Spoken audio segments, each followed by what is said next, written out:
Happy Thursday, everybody. Welcome back for another edition of Reasonable Doubt, brought to you by the Harris County Criminal Lawyers Association. I'm your host, Jimmy Ardwan, and in the co-pilot seat, as always, the Julio Vela. Looking good in the gray pinstripe. Yeah, you know, I thought the pinstripe would play nice, play nice with the Longhorns in the finals. Oh, dude, of the NIT. Like, seriously? We're the best of the worst. Oh, it's awful. It's awful. The best. We're always the best. And now Texas Tech is in the Final Four. You know what? Don't get the guns up, man. I did. I didn't So say. bad. I didn't mouth it. I didn't say it. So what's been going on with you, man, since we've been off for a couple of weeks here? Well, just getting the court, getting in the grind, getting the gear things. There's a lot of good things that are happening in court. Yeah. There's a lot of things that aren't happening in court, like, for example, moving into any sort of functional space. Number one. Next, I think they're going to start having trials on the streets. Well, go back to the old days, right? We'll do them in the courthouse square. Yeah. It's going to be hot. Today was hot, man. It was hot. Brutally hot. It was hot. It's back on. If you want to get in our conversation, ladies and gentlemen, you can hit us up on Twitter tonight at HCCLA_TV, or you can call in 713-807-1794 is the number. And we're just going to be shooting the breeze here for the next hour. You know, I'm gonna be honest, dude. I'm worn out. I've been in trial for the last 2 weeks up in Sherman. Let's talk about trial. And, it was a gut punch, dude. Gut punch. Not gonna lie. Was it Sherman federal trial, state trial? It was federal trial. I mean, I'm not gonna go too much into the details, Sure. obviously, because we Sure. got the appeal coming and everything. But it's rough, man. It's rough. Where It takes it out of you. I got home last night from driving home from Sherman like 12:30 in the morning. You know, So. I have at least one major trial that's gonna be coming multi-week out of county. Get an Airbnb. That's what I'm asking. So this is my first kind of big one out of county. So I've done it both ways, man. So I've stayed in hotels, obviously, and it's rough. I mean, you're away from your family, you're away from your office. Stuff just backs up, right? So you're not in your normal habitat. You can't get into your normal routine. You try a case in town, you know, you can still go to the gym and do the things you normally do. You're away from town, man, and you're thrown off. And it's really rough living out of a hotel room, especially if you have a long trial coming up, a week more, something like that. It's rough. So for this trial, you know, Sherman's about 75 miles north of Dallas, almost to the Oklahoma border. And so what I did was I rented an Airbnb out on a ranch. Nice. Yeah, the guest house on a ranch on like 60 acres.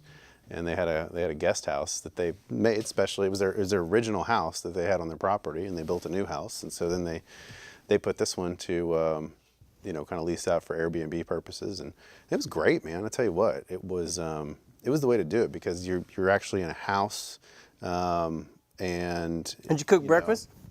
I did. Because I fantasize about these things like. So I mean, I was able to go to the grocery store. You know, you get a refrigerator, and they got all the pots and pans and everything in there. Yeah. And it was good. It was a nice setup, especially being out there on a ranch where they had horses and, you know, they had geese and all sorts of stuff. I mean, around. It was just kind of nice. Had a pond. Did you have a co-pilot, or did you try it by yourself? No. So one of my associates at the law firm, who actually lives up in the Dallas-Fort Worth area and remotes into our Houston office, she sat second chair with me on the case, and it was her first criminal trial. Really? Yeah, she actually clerked for a federal judge up in Tulsa after law school. And she had limited criminal experience. I don't think, if I remember right, she said her judge really didn't let them handle the criminal stuff, which is not unusual with a lot of federal judges.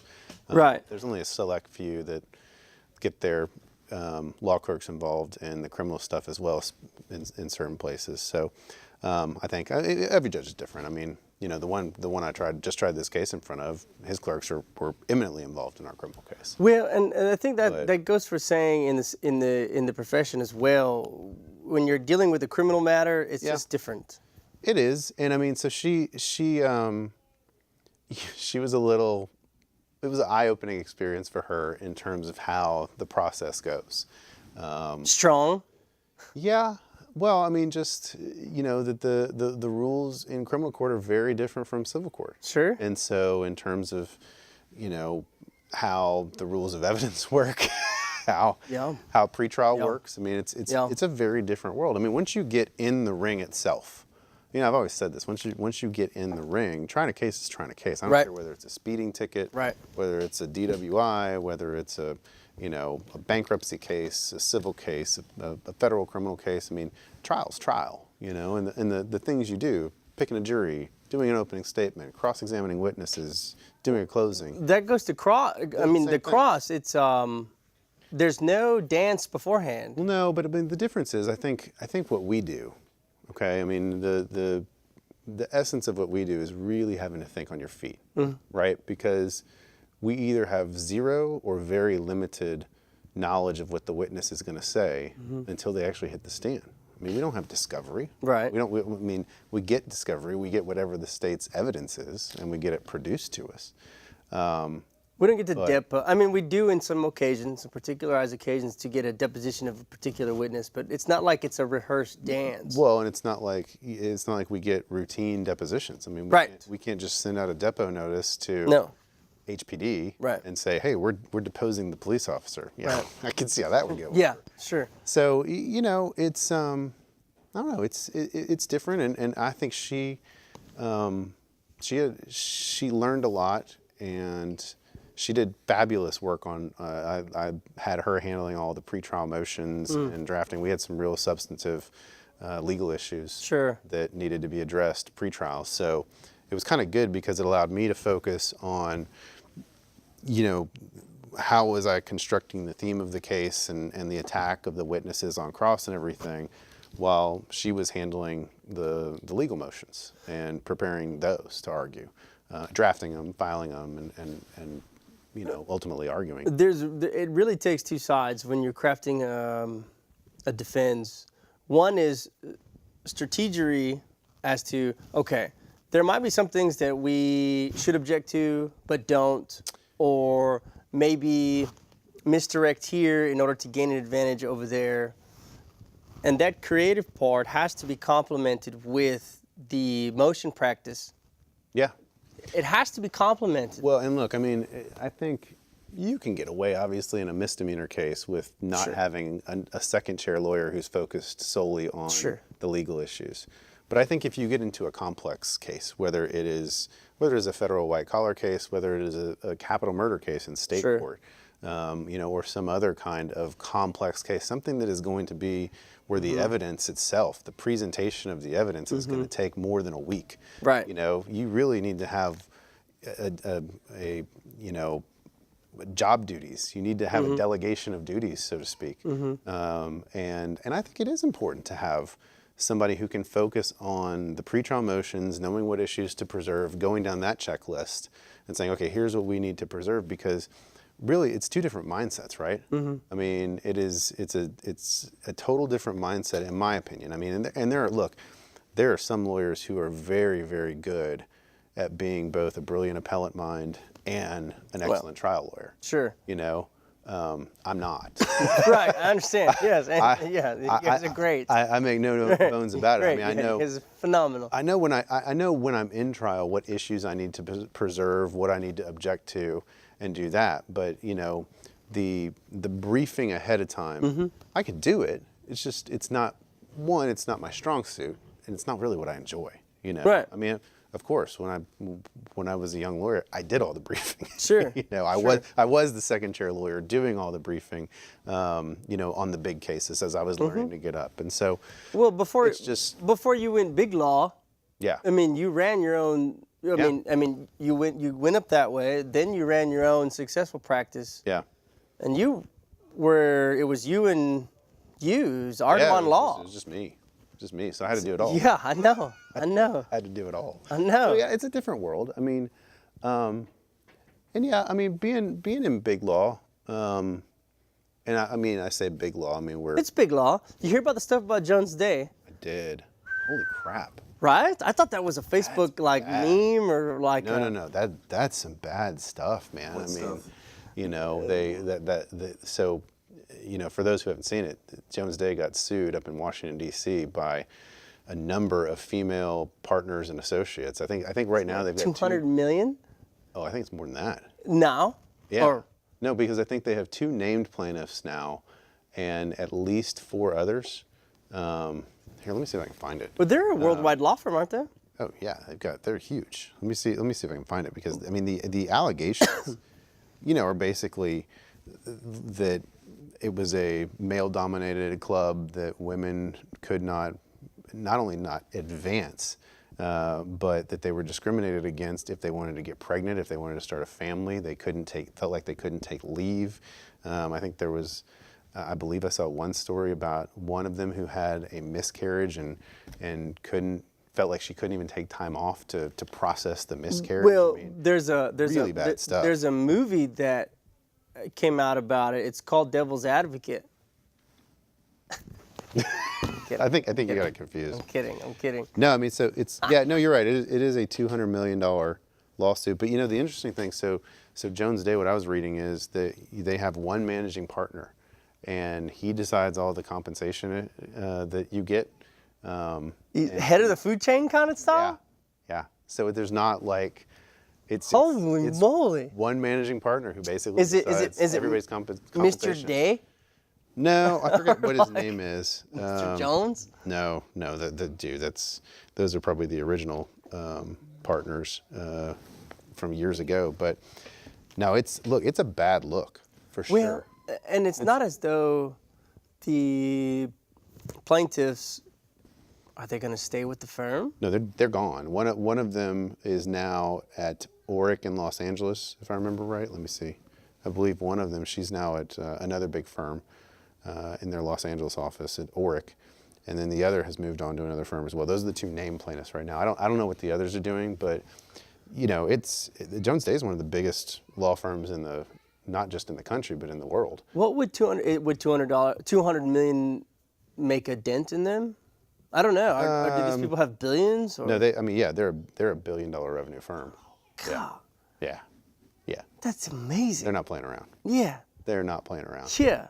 No, Jones Day is a major player, and so the question is, what does that do?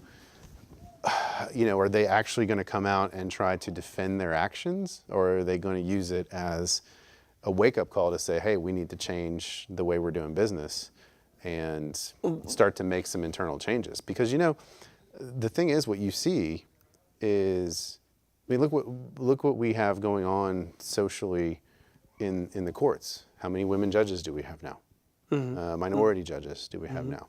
Mm-hmm. I mean, look, our county commissioner's court. Mm-hmm. The county judge is a minority female who's under 30. So things are changing, and I don't know what Jones Day will do in terms of how they'll address it. It's going to be interesting, because the other thing you have to think about, if you're them, a lot of their major clients, the Fortune 500 companies that are the only ones who really can pay the kind of rates that a firm like Jones Day charges, a lot of them are implementing policies that, hey, we need to see gender and race diversification among your firm if you want our business, kind of thing. And not just that, but we need to see those people actually working the files, going to court, taking the depositions, doing meaningful work on our cases if you really want our business. And why? It's because a lot of these companies are hiring more and more females, minorities in their in-house departments. And so, they think that their clients need to be doing the same thing that they are. Well, I mean, if they have the carrot. Right. I mean, you got the carrot. I mean, look, this is a law firm that I'm sure a lot of their partners charge more than $1,000 an hour, and there's not too many people that can pay those kind of rates. Most of them are Fortune 500 companies. Well, as Joe Biden puts it, the times are changing. Man, the times are changing. We can't go around making a bunch of women feel uncomfortable these days. Well, who didn't see that coming? I mean, come on, Joe. I said he's gonna have this problem.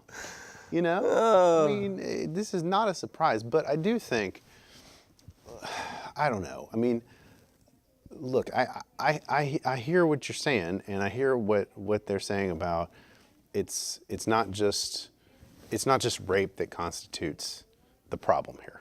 you know, that there's a lot more that goes into it. It is when you are making comments or making weird, creepy touches on people. I mean, that creates an environment where it's very problematic. I understand that, you know, but what, I mean, I don't know what the answer is. There's no I good don't know, answer. Joe, I don't know, man. I don't know. Should Joe drop out now, or is he just looking like a fool, like trying to explain himself? I don't know. I mean, From what I understand, he hasn't called those 4 women to say he's sorry. If he'd probably said he's sorry before any of this happened, none of this probably would have happened.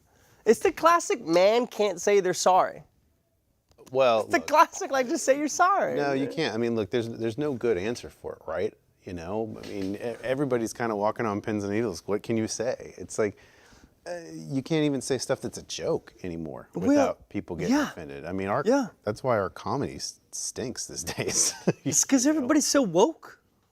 What is it? I don't even know what it means, man. Everybody's so woke these days. I don't get it. I just I'm don't just trying to understand. stay awake. Yeah, that's the only kind of woke I'm trying to do right now. I've had an hour of sleep, man. I'm operating on like an hour of sleep. Dude. And the 1 hour that I did get was not that great because the power went out in my neighborhood last night from the storms. So like, There was a lot of wind. yeah, so the power goes out and then it comes back on. So guess what? All the lights in the house come on because it like did a power surge. And I'm like, this is great. I'm just gonna get up because it's not worth it. It's not worth it. And so in the news right now, big news. Rick DeToto, Jail Carpenter are in the juvenile certification case of the. I saw that, and they're trying. Their defense is that his brother is actually the killer. Are you serious? That's what I understand. I heard the openings were good. I didn't know that was the theory. That's the twist. The That is brother. twist. Yeah. Older brother? Yeah, that's what I understand. It's Aside from that case, what do you think about the dismissal of oh yeah. Thompson? Like they try to do it real, like a thief in the night, real, just kind of dark. I don't know about that. I don't know that they try to do a thief in the night type of stuff. But I mean, why? It seems interesting. Dismissal altogether. Yeah. You didn't see that? Yeah, I know that. Yeah, I know. Okay. Like- okay. I didn't know if you hadn't No, seen yeah. it. Okay. They're just gonna dump it. They just dumped it.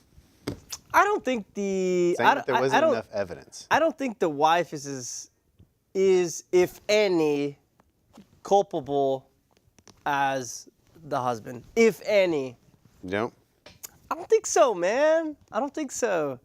I mean, could she have been like, baby, let him go? I think she could. I mean, sure, but maybe not.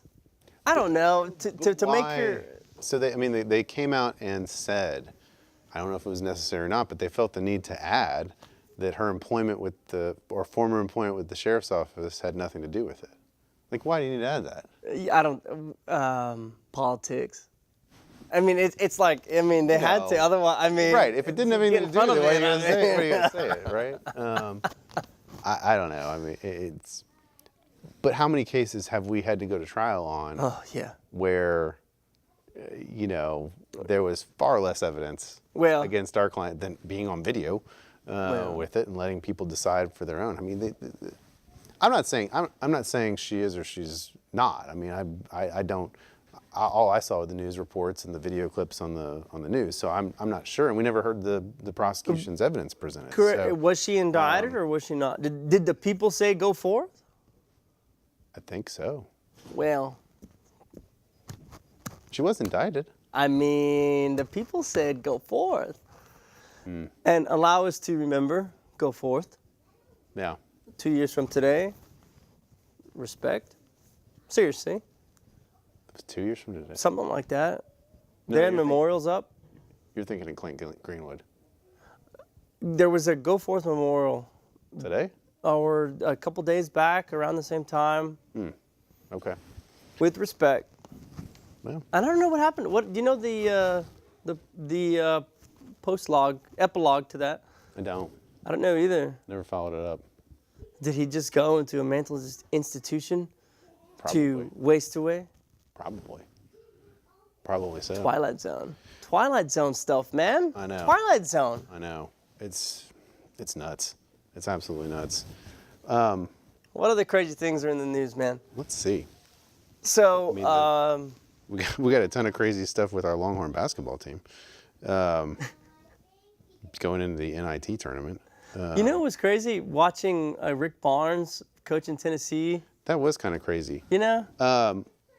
What do you make of this? All this stuff coming out now about? Did you see this? How, our Attorney General came out and gave his summary of the Mueller report. Sure. And now apparently, Team Mueller is coming out and saying, we gave him summaries to read. He didn't read our summaries, and that the report was far more troubling to the president.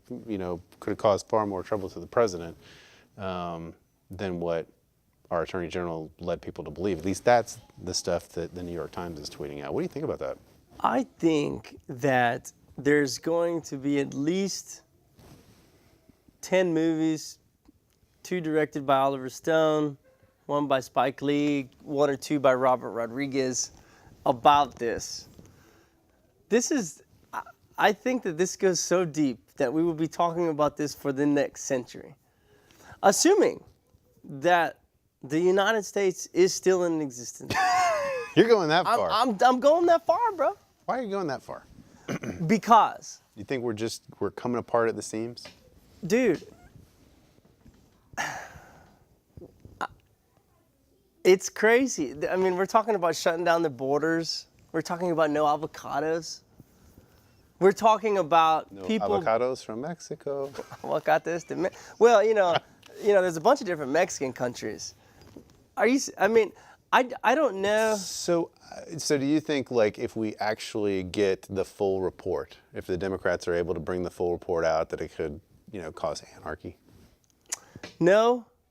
If what they're saying is contained in there. No. I don't think it would cause anarchy because I have faith and belief in the people. But I'm concerned about who's running. What, we got 20 bozos running on the Dem side? For who? On the Dems? 20. We got like 20 of them. Oh, yeah. I mean, we've got now the same problem that the Republicans have. Come on, man. We've now got the same problem on the Democrat side that the Republicans had when Trump ran. You've got up-team people running. I think there's so much more to this Mueller report. There's so much more to the report. There's so much more to all of it than all of us even can comprehend, man. Yeah, I mean, I think that what troubles me is not whether the Attorney General is hiding something or not. It's this whole, now you have this standoff between the special counsel's office, the Department of Justice, and you've got a bunch of career bureaucrats now fighting. And it's a power struggle.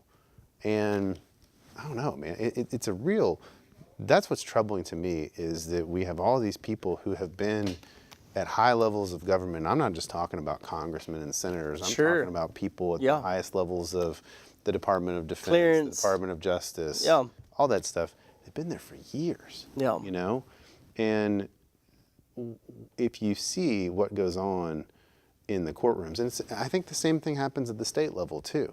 I mean, how many people come out of law school, join the DA's office, and never leave? Or they progress from going to the DA's office to judge to a U.S. attorney to or senator. To a state senator or something like that. I mean, it's just they stay on the government track. I don't know that it's a good thing, in my opinion. Sure. I don't know, and I can understand the argument that, hey, you need people who have experience and years behind them and wisdom to make judgments and that sort of thing. Okay, I get that. Then maybe you have a series of appointments. You have an elected DA, and then you have she gets to appoint a supervisory level for her term or whatever. But those people shouldn't continue on, in my opinion. Sure. I don't know. I mean, I think there's some logic in my mind that you shouldn't be able to go to a prosecutor's office and stay your entire career. that government. I mean, look, you can't. There are certain. You should maybe do 5 years, 10 years, whatever, but cut it off at some point. Figure it out.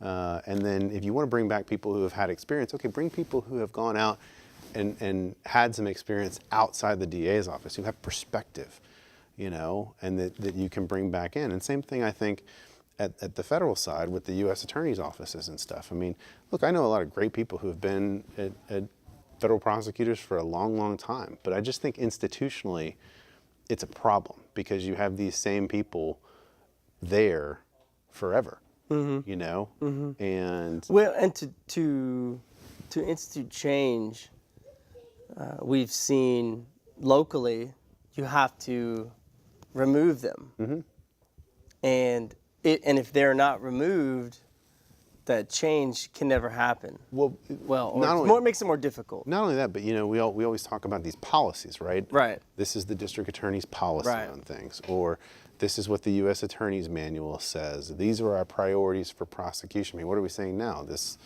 where pretrial diversions are more important. I mean, we've gone through just locally here. I mean, they've had some crazy things. I mean, it was we're not going to give deferred adjudications on employee theft cases, or we're not going to do pretrial diversions on prostitution cases. They have these policies. Fine, I don't mind if they come and go, but when you have somebody who institutes a policy and that policy stays for 20 years. Well, that's the way it's always been done. Yeah. That's just the way it is. That's just the way it is. And that's just not a good answer. No. I mean, that's why I think there should be a rotation of people coming in to say, hey, maybe this isn't the best way to do this. Well, maybe we should reevaluate what we're doing. But it's very hard to make those kind of things. Because what are we seeing right now? What happened within Kim Ogg's office when she came in and started to try and make changes? A mutiny. Because you had people who had been at the DA's office for so long who didn't want to go along with these new changes.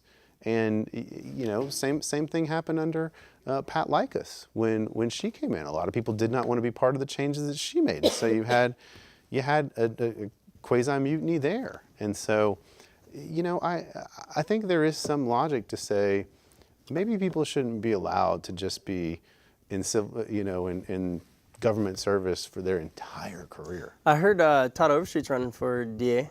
I heard that too. We've got quite a crowded field. So we've got, obviously, Kim Ogg's going to be trying to retain the position. We got Audia Jones, who's announced, and now Todd Overstreet's announced. All on the Democrat side. This is the Democrat primary. It's going to look like the presidential race before it's all said and done. Everybody's going to load up on the Democrat side to run for DA. I don't get it, man. I mean, I understand, but I wonder who the Republicans are going to put up. I agree. You need some water, dude? I do. Which I'm sorry. Hey. Killing the show. I know. Man, this is like the blooper reel we need. Well, What'd you do? Did you swallow like a dust ball? I don't. I just suddenly. I mean. It just hit you, huh? I'm sorry. We got a glass of water coming in from the side here. Nice. We just started talking about a bunch of cops, I thought you swallowed a hairball. Last cough. That's it. I'm done. You sure? Do I need to perform the Heimlich or something on you? I like the pinky. That's a nice touch. That's a real nice touch there. Oh, that's good. When you do that? Can you make the gurgling sound? Yeah, I was gonna do circular breathing. You see that? Right. Look. It's back. You just can hear it. All right, we're back. Dominate the show from now. Yeah, we're back now. We're back. That is gonna. So Overstreet's running. For a second, I was trying to put up Todd DuPont for DA. As a, I'm gonna do the drink now. For Todd DuPont.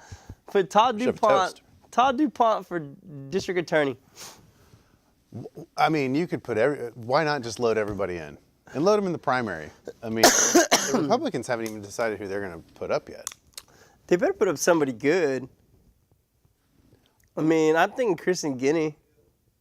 No. No? I don't think Kristen's going to run. I think she's done with politics. I really do. But who are they going to run on our side? She Belinda Hill? She told us. Ooh, Belinda Hill. Maybe. It's a good name. Maybe she could get the nod. Well, But who, if you're a Republican, do you really think you can win? I mean, that's the I thing. think people are going to come out and support Trump. You do? I do. The people are gonna. I think people are coming out. You know, you could be right, man. Look, it wouldn't surprise me. Wouldn't surprise me. Who do you really have on the Democrat side that you would support? Currently, Yeah. I support Adia Jones. No, I'm talking about. Did I just say that on TV? I'm talking about on the at the presidential level. Presidential level. Of all the people. Well, so my peeps, Julian Castro. okay, so let's look at this. I mean, so you've the people, the prime suspects right now, right, are Biden, Julian Castro, Yep. Kamala Harris, Beto. Is Cory Booker going to put in? I thought those were the top fours. And we can include Bernie Sanders. Sanders is up there. I don't know. Biden's looking kind of creepy. Right now, I think I go Beto. I think Beto's gonna do his thing. Richard, what's his name? Robert. Yeah.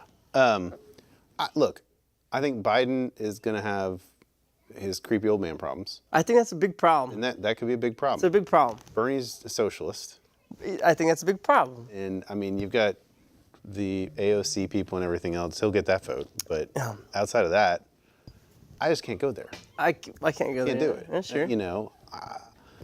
He already lost. Sanders already lost. I mean, look, I kind of like Biden. I mean, he's kind of grandpa. You know? Well, and he drives an old Corvette. I think he's a safe. I think he's a safe bet. I think he's a safe, solid. Like, is. I mean, country's look, not gonna go to crap with him. I think Castro is. I think Castro's a little too local.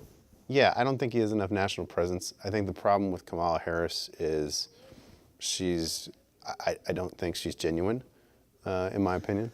I just don't. You know, I mean, she was a hardcore prosecutor who put people behind bars, and now she's running on a criminal justice reform platform. I just don't buy it. I don't buy that. I don't buy that. I don't buy it. I don't buy it. I don't buy it at all. I don't buy it at all. So I don't buy it at all. You're not genuine to me. Once a cop, always You know, a cop. Once a but- cop, always a cop. Right. Exactly. I So mean- I just don't buy it from that perspective. Beto, maybe. I like Beto. I like him. I like Robert. Three things You you know. would do. Yeah, he would make English the official language. He'd jam out, and Here's the problem. I don't know what any of them would do. That's Well, the problem. That's really the problem. The fundamental issue I think we have is we just we don't have any true leadership. I agree. We don't have anybody that you can just say Right. like, this is the guy who both sides could get behind. Like, yeah, after a knockdown, drag out fight, like, okay, we can get behind this guy, and we can all get behind him and actually get stuff done. And we're just not at that point. And frankly, none of these people can do it. I don't think. I mean, look, Trump has driven the wedge for sure, and made people dig in deeper. So I'm with you. I mean, I think he's likely to win because look, despite what all has gone on, the economy is still doing good. Yeah, my crypto's going out of insane. It's attic insane. What's that band? Psychosomatic attic insane. Is that? Don't play my game. Oh, Prodigy. thank you. Yes. Yeah. Oh, did you watch the new Motley Crue movie on Netflix? I haven't. Yeah, go check it out. Yeah? Yeah. I haven't seen it. I watched it last night Yeah? because I couldn't go to sleep. So I watched it. I finally watched it. It's worth it, man. I'm gonna say two. I'm gonna say Oprah or Michelle Obama. To run? I think it's time for a woman to be president. Okay. I agree with you. I don't think it should be Kamala Harris. No, look, honestly, if you had to tell me, you know, you have to choose a female, it cannot be a male, and you have to choose a female president, the only one I think that is a viable candidate as a leader who has the political experience we need, Hillary Clinton. no, Condoleezza Rice. I'm kidding. Ooh, nice. There's just no No ifs, ands, or buts about it. I mean, that's the only one in my mind who you could nominate that is a true leader. And I look, I think she is the kind of person, I don't think anyone questions her Right. integrity. Sure. You know, you may not like her politics all the way, and like what she believes. You got another water delivery coming, I think. You may not like. High five. Yeah. It's You water may, not, coming. you may not like her political views. Glad I could actually employ my son to do something Hey, it's good. for free labor on the show. But you may not like her political views, but I do think that she is the one. If you put a gun to my head and say you have to choose a woman, there is no ifs, ands, or buts about it. She's the one. It's a good. I'm struggling to find, and I know there's a million of them. Right. But for me, what I'm Right. saying is somebody who has the experience, who has the ability. I mean, she's got foreign policy experience Sure. out there. I mean, it's what she could do, the respect that she would bring to me. I don't think there's any question about it. What is the United States' role, though, in foreign policy now? Are we overreaching now? Are we? I mean, We've been overreaching for a that's long what I was. time. But yeah, You know, loaded I mean, question. look, we've had an entire investigation about the Russians possibly colluding with and trying to interfere in our election. Ain't nobody investigating our people for interfering in elections around the world. You don't think we're trying to interfere in Venezuela right now? Yes. Okay. So I've been listening to NPR recently, You know, and so the Mexican country of Venezuela, the Mexican country of Venezuela. they were interviewing these. Fox News. Yeah, they were interviewing these people that were coming from there, and they see the United States as their mother, like as a mother, as one where they can come, they can file for the asylum and be free. Yeah, I get that, and but is that really should that be our role? You know, I've been struggling with that. We can't take care of people in our own country, man. I know. Well, I know. Well, That's the fundamental problem I have, frankly. I know, it's tough. Is the far left wants to talk about how we need to have open borders and bring everybody in, and we need to take care of all these people. We can't even take care of the people that are here. We can't even take care of the people who are mentally ill down at the Harris County Jail. Why don't we take care of those people first? The people who are living under the 59 bridge, who the cops always go out and arrest and ticket them for the tents and. Well, the question is how much should we, and if so, how much should we even be taking care of these people? Well, but my position is we need to take care of the people that are in this country before we start taking care of people who are coming from other countries. Oh, but are we not the land of the free, home of the brave? I get that. It's tough, man. I know. It's tough. I get that, but I mean, look, we still have entire sections of New Orleans. I agree. That have not been repaired since Katrina. We still have entire sections of Detroit that look like, Europe after World War II. Mm-hmm. I mean, we haven't done anything with that. Let me ask you this: do we share any responsibility in the destruction of these democracies south of us, which has caused this great migration? Well, for sure. I mean, look, our war on drugs, our what we've done, our mass incarceration of drug dealers and users has fed into it, because that's what keeps the cartels going. They wouldn't be doing it if it wasn't a moneymaker for them, right? Speaking of cartels, are you going to wear any of Chapo's new clothing line? You haven't heard? No. He's launching a clothing line, Chapo wear. From inside the pen. federal prison? Yeah. Oh God. Yeah, dude. The man's a businessman. The new Scarface? Isn't it? Yeah. This you got to be joking. No, I'm not. And Really? No. I yeah, gotta look it this up. Chapo's clothing line. You got to be kidding me. I'm not. Chapo. You got to be joking. Right? No. Did you see when that blue shirt that when he got arrested in went viral, and they're selling them for like remakes for like $100 a shirt? You see it? No, our internet's a little slow here, so it may take a while for it to load. You gotta be kidding me. Chopperware. Chopperware? Chopperware. I mean, I don't even know where to go with that. Hey. Órale! Is that what you're gonna wear to the courthouse? I'll wear Chopperware, man. You'll pick it. Órale. Our internet is. Nah, screw you, Chapo. No, I'm not gonna say no. Pardon me. I'm not saying anything like that. No, Chopperware. Okay, so El Chapo's wife said to launch clothing line, but NBC San Diego is reporting that she's having trouble trademarking her husband's name for the new clothing line. Big shock. Well, the financing's not the problem. Well, no, but I mean, I believe there is. Yeah, I know what I'm getting you for Christmas. Chopperware, man. Chopperware. Órale! I invite clothing designers who are starting out and want to join the project to work with me. Really?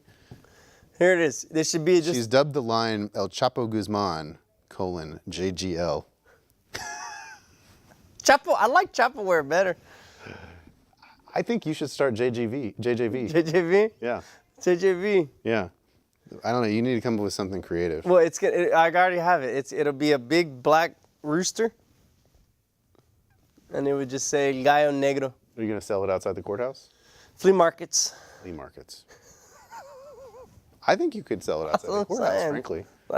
Some T-shirts, some bling T-shirts. I think so. Get you a little stand, a little. What are those? A kiosk. Yeah. Set it up right outside the courthouse. I think you pull it off. Well, I think probably be less stressful to do that than practice law. Yeah, I know. No, so check this out. On NPR, yeah, I thought I was gonna start selling churros. So a couple days ago. Or a lot easier than arguing, Dude, picking a jury. There was this NPR radio story. Trump's going to shut the border down. Apparently, Trump shut a border down for 3 hours 6 months ago somewhere in El Paso or Seriously? Tijuana, San Diego. And so they interviewed this churro stand guy. And this churro stand guy said, in 3 hours, I lost at least $2,500 to $8,000 to $8,500. No, it's like $2,500 to $5,500 in 3 hours when he shut the border down and I couldn't sell my churros. I was like, this dude's making $2,000 to $5,000 selling churros on this international border. A day? A day. He lost in 3 hours. That's what he said he lost. He made selling churros 3 hours? In 3 hours. And I'm thinking to myself, number one, I'm in the wrong business. But number two, and on the broader scale, if Trump were to shut down this border, supposedly it would cause, $7 trillion worth of damage in a day. So let me, speaking of, being in the wrong business, what do you feel like the future of the practice of law is? There's two things. There's one thing that immediately comes to mind. One of them is robotic cars, AI cars, self-driving vehicles. I think that will, for the PI game, I think that'll go up. But I think for PC and a lot of things, I think it's going to change the game. Well, what do you think in terms of the criminal defense lawyer as we know it? Where do you see it going? You do a lot more. I handle court appointments in federal court. You handle them in state court. As someone who doesn't handle them in state court, and my state docket, of course, is down to maybe a fraction of the cases that it used to be when I first started out. I get the sense that more and more cases are going the route of appointed counsel, Yep. rather than retained counsel. Yep. And what I've seen is that the economics don't bear out for a lot of people to be able to even hire counsel in a lot of cases. I don't know. What do you think? Well, I see that. Because you don't get paid that much in state court appointments. No, you don't. What does it equate out to per hour for you? So for example, on a misdemeanor, you get paid 250 or 300, depending if you're bilingual or not, a day, and you can get up to 5 cases a day. Okay. So if you're on the bilingual list, it's 1,500 a week. But have you ever done the math to figure out like per hour what it breaks down to for you? No. The amount of work you put in? No, and it's minuscule. Yeah, I mean, you've got a cap. Yep. You can't exceed what's the cap on a misdemeanor case? On the misdemeanors it's different. We don't have caps on the misdemeanors. You get paid for your out-of-court hours. You get paid for your daily term assignment, and then But how much per hour do you get paid? it's anywhere from 25 to 50 an hour, and the $25 to $50 an hour. 25 to 50, and the judge will determine what that, after review of your work, what to pay you on that. Something like that. Yeah. Doesn't seem like a very good deal. It is in the sense, and But I don't know how you make the economics work. I mean, you have school loans yes, that you got to pay back. yes, I mean, you not- work, you just work. I mean, look, you have to incur the debt of school in order to be able to practice law. There's just no two ways about it, right? I mean, you can't get around that fact. But if you honestly cannot make that money back, I mean, you've got to be able to live and support yourself and support your 800 children that you have. 4. Have you added any more? 4. Have you added any more in the 2 weeks since I've been It's 4. gone? 4. But I mean, It's very difficult. I just don't know how the economics work out. It's very difficult. I mean, you eat, sleep, live, and breathe it. And I'm not to say, like, look, I'm sure there are a lot of people who would be happy getting $25 to $50 an hour. But the other thing you don't forget is, if you've got $75, $100, $150,000 in school debt, $25 to $50 an hour, you're not. The It's economics tough. don't bear out. You know. You grind. Well, You I mean, just grind. It's difficult. And then you rain dance. You see, put the rain dance hat on. Here's the issue I see. Like, if you go into a business, if you go to buy a business, right, and you have the purchase price of the business, you're going to look at what are the multiples? When am I going to be able to pay off that purchase price and start turning it into cash flow, right? Start making money from the business. Well, in essence, your purchase is your law degree. Yep. When am I going to pay that off to start realizing the profits from it? And at $25 to $50 an hour, it's very difficult to do. It's pathetic. The pay that is, or the amount of money that's dedicated to indigent defense is pathetic. And it's a reflection of what our legislature and the individuals in power think of what this population's worth. I hear you, but my concern is, in 10, 15, 20 years, what do the economics look like? If they don't start matching cost of living adjustments and everything else, which I don't think they're going to do. No. So not everybody can be employed by Jones Day. Right. And the big law firms. There's only so much of that work to go around, I mean, so nobody can get that. So the other positions have to be filled by other lawyers. And I just don't see, if you make a conscious business decision, if you're looking at it from a business perspective, and you look at the price to entry to get a law degree is $100,000, $150,000, and you're not someone who can go get a job at a big law firm, I don't see how it equates out. You probably should go be a nurse. Or go to trade school. Do something else. Because you could get $25 to $50 as being a welder and not spend near as much. Crane operator? How cool would that be? Crane operator. These guys get paid a bunch of money. I mean, you wouldn't even have to go to school, and you can move to Seattle and get paid $15 an hour to work at Whole Foods. Polygrapher.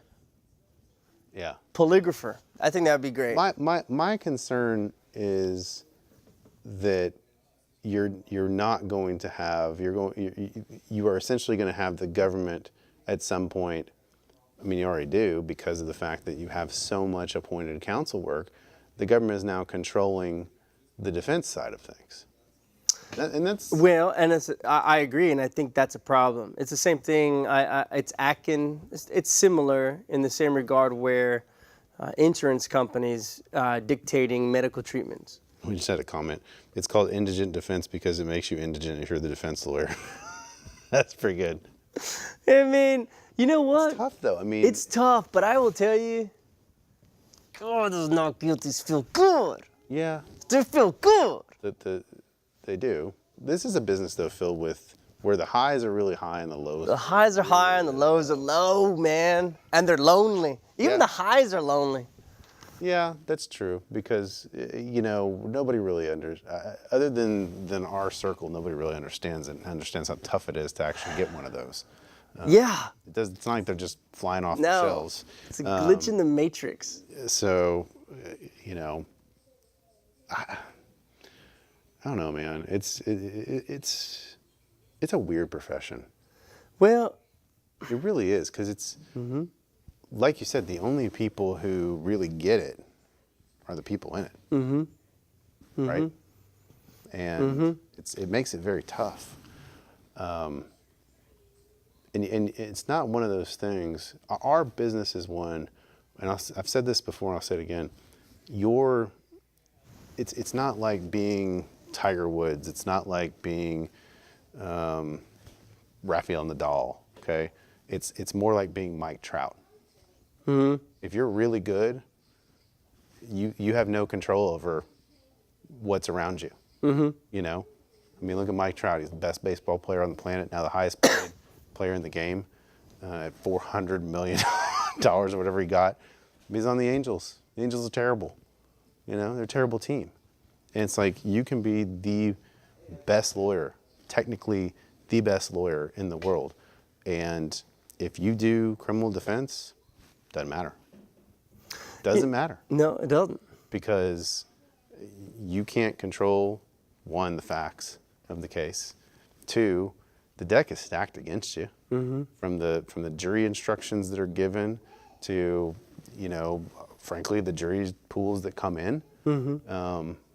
They've been conditioned in a way. The media hasn't helped out at all. The media doesn't do us any favors whatsoever in terms of how they cover cases before there's even an indictment. I mean, they're out to look what's going on with all this. And look, I get it; it's bad with all the explosions and everything, but they're essentially trying to convict these companies before there's ever even been a charge. I ran into Alex, and I said, "Hey, where's the charges, bro? Right. Where's the charges at? Where's the charges?" Time, man. That's what he told me. That's exactly what he said. He said, "We're looking into it. We're looking into it." That's all he said. Well, and now we have another one. Okay, what's the deal with that? I don't know. There's no explosions, and all of a sudden we got two. I'm thinking sabotage. On a That's side, a plant that's had a lot of problems. right? in the past, so I don't- Yeah, I don't that's think true. I would steer away from sabotage. Well, and so another thing you see on NPR, EPA issued permits to allow dumping in the Gulf, and apparently by issuing these permits to dump this amount of waste into our Gulf, they were violating some other act by the initial giving permits to pollute us. So, our own government, the allegation is allowing these big corporations to pollute our Gulf. Our own government is allowing these refineries to continue to produce and waste and harm us with repeated. And so they just pay these violations and fix them, and then they can continue to do whatever they want. Yeah. And then now we're having these explosions, and we're having these people being sick, and we're having this waste that is being dumped into our water and Gulf, into our habitat. And It's bad, but look, I mean, here we are commenting about it, and what I'm saying is, all that does not help the criminal justice system. no, I mean, it's stuff to talk about, but that's what makes this game so tough, right? Because we're all conditioned by it. You, me, everybody.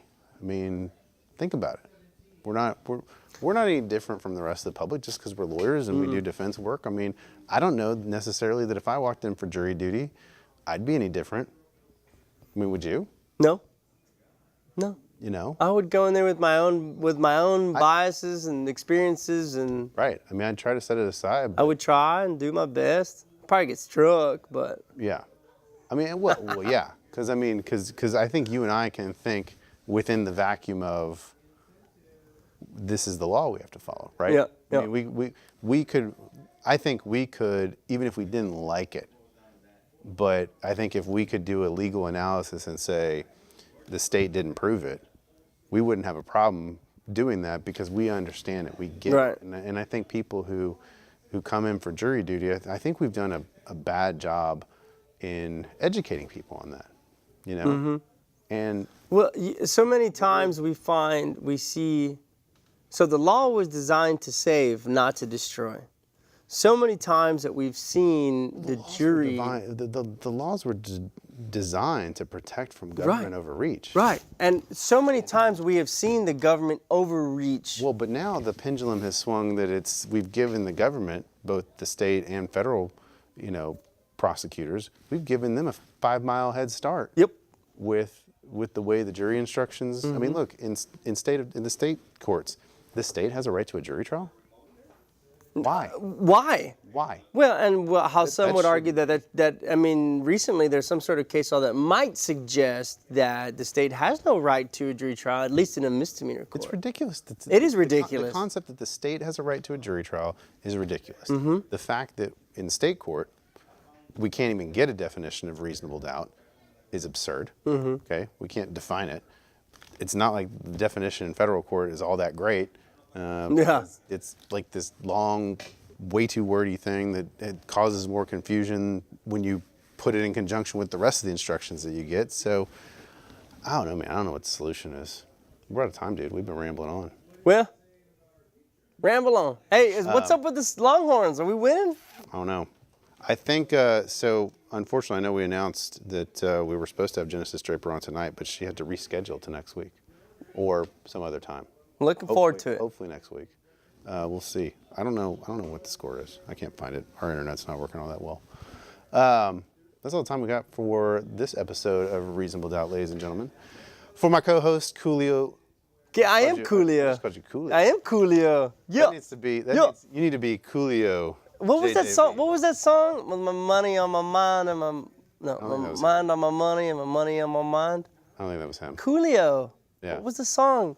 I don't know. It was with Michelle Pfeiffer. Was the movie? I think. I don't know. But for Julio Vela, that's all the time we have for this week, ladies and gentlemen. We'll see you next week for another new episode of Reasonable Doubt. Good night.